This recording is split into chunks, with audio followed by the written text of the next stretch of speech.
So it seems like Tekken 7 has been quite on a roll lately with all the new features that have been introducing into the game that enable us to learn and get better at playing Tekken 7 and fighting games in general, with the punishment trainer specifically, which was something I was like really, really impressed with. I believe that the game has become a whole lot better at explaining to you what kinds of things you can do in order to improve your game. And that is not all. They've also introduced the sample combos, which have been one of those things that, you actually really need. Tekken 7 is all about them combos, right? Actually, these sample combos have been really effective and good in the game. Like, I've been trying a lot with Leroy lately, and they are all, like, quite viable combos, I have to say, and pretty simple to do.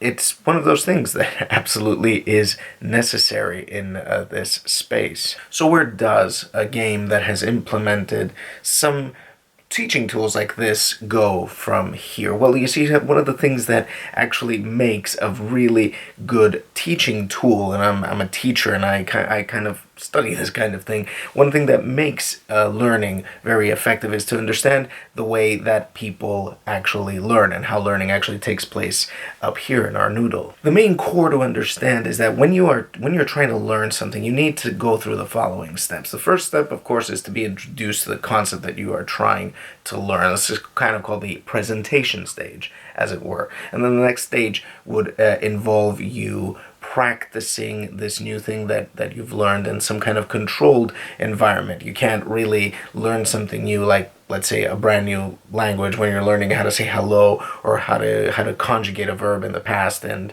you're just gonna go out in the wild immediately and try to use it. Doesn't really work like that.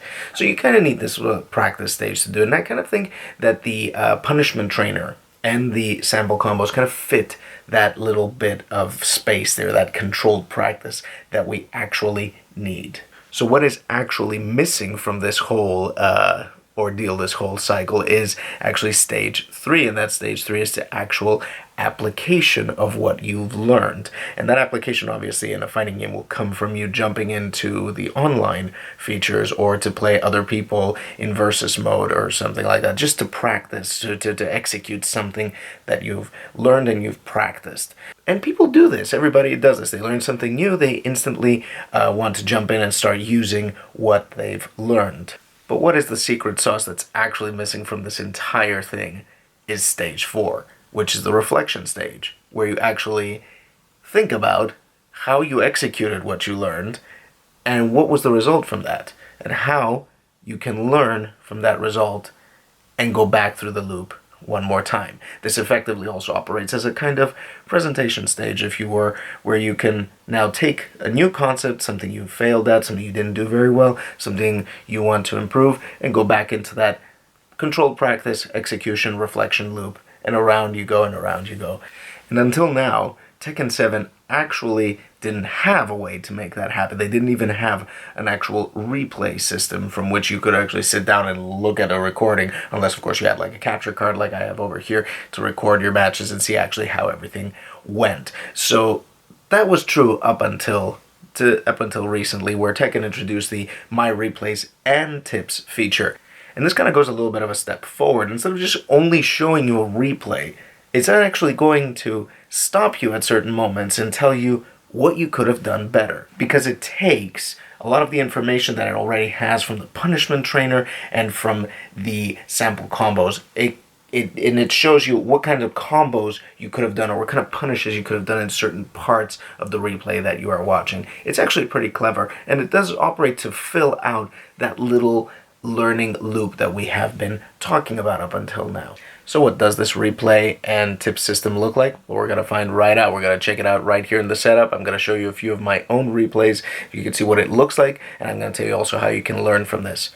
Welcome to the Fighting Game Dojo. I am your Fighting Game Senpai, and I am here to review the Tekken 7 My Replays and Tips feature. Just want to let you all know that I stream every Friday and Sunday, 8:30 p.m. GMT, that's British time. I play fighting games, and I play other games as well, also fighting games, lots of Tekken and Fight Nester Strike and other fighting games. You can check it out in the link right over here. So let's dive into the replays now. So here we are right over here on the setup. We are going to be checking out the first few replays. As you can see, we're going to navigate here to the main menu where we're going to find the My Replays and Tips. We're going to enter right over here, and we're going to get a list of our most recent battle log where we can see all of the fights that we had. So I'm picking this position. You can choose which side you want to play it back, and it's going to be probably from the left because that's where I actually played this specific game. This particular Hwarang was quite challenging, I might say. Gave me a bit of a rough time, as it were. But anyway, it's going to serve a very nice little purpose to see how it all goes. So yeah, it all plays out right just like a normal game would play out. Ooh, it was also a promotion match. Okay, so here we are. We're gonna play this game, and we're gonna just start watching what's going on. So yeah, we've got all of these controls underneath here. The match is underway. I'm landing this combo. It's working out just fine. The game doesn't feel like it needs to say anything to me at this point. I'm also doing this over here. Oops, kind of dropped that over there, but nothing, no response from the game whatsoever, but I won the match, so who cares, right? Right? Here we keep on going, the game is still going, we're playing, the guy's doing his thing. As you can notice, it doesn't really say much about what he's doing, it's just kind of mostly only focused on what you are doing as the player, and of course I use this part. Kind of really bad against Hwarang, I have to say. Anyway, we're going back into the game, attacking, oops, and right over here, the game has paused, and it's telling me that I could have done the following combo instead of the fail that I'm about to do right over here. This is the recommended sample combo it has. I didn't really do anything good over there, so that's why it probably told me that this is what you should have done. So you can see right up here again, it's telling me what kind of punishment technique I could use to deal with this attack. I actually blocked a lot of these particular kicks. It also gives me a recommended attack. This would be the Pimp Cane, as it were, to use against him once I land this forward 3 attack. But as you can see, it's giving you some really genuinely good advice. It's actually explaining to you, showing you what exactly you can do in order to improve your game in 2 areas, in the combos that you are using, and in the punishments that you are using, and how effectively you are using those punishments. So we're just gonna move on to another game over here now. So we're going to check out this game now. I think there were a few more pauses in this particular replay.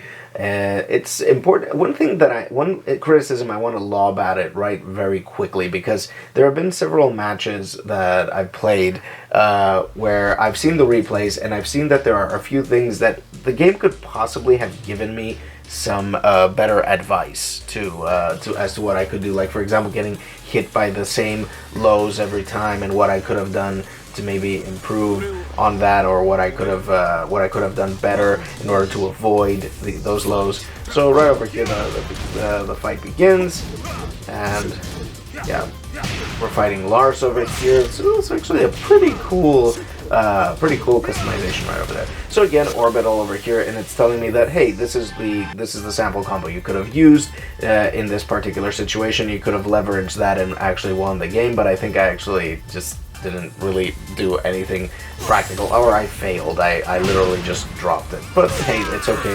We've got parries. We got parries. It's no problem at all.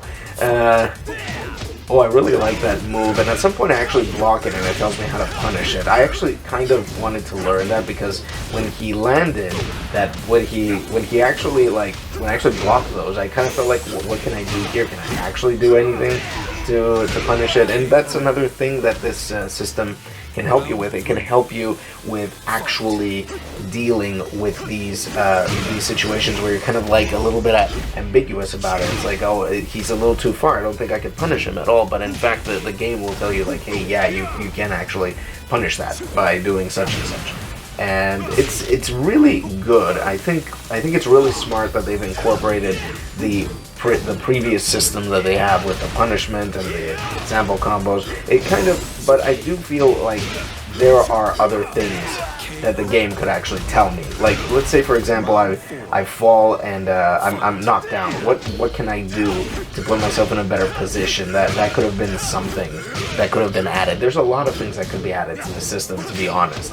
And there we go, another recommended sample combo. I actually hit him with a counter hit over here, and this is one other criticism I want to lob at the system right now is this was a counter hit, and I mean it shows it right over here that this has to be counter hit in order for this combo to work, but it literally should be flashing this in my face. It should be flashing in my face like, hey, you landed a counter hit over here. Because the problem is that sometimes people don't even understand what that means, what it means to be landing a counter hit, or what if that is of any significance. Like maybe you don't know that you can actually do a combo there, but if they flash that in your face, or if they had some kind of really cool effect that tells you like, hey, you got a counter here, you could have probably done a million things, but you didn't. But it's just all part and parcel of making a good tool that allows you to reflect on your game. So overall, yeah, there we go. I actually blocked that, and I could have actually done the down forward 2 to 1 plus 2 move, and I could have like actually understood for that. And so, yeah, would have been nice if I had actually done that. But the point is actually very simple. Okay, is that if you want to know how you could have done better, like how you could have squeezed out more damage, which is a really big thing in fighting games, to squeeze out more damage, this tool does that very, very effectively.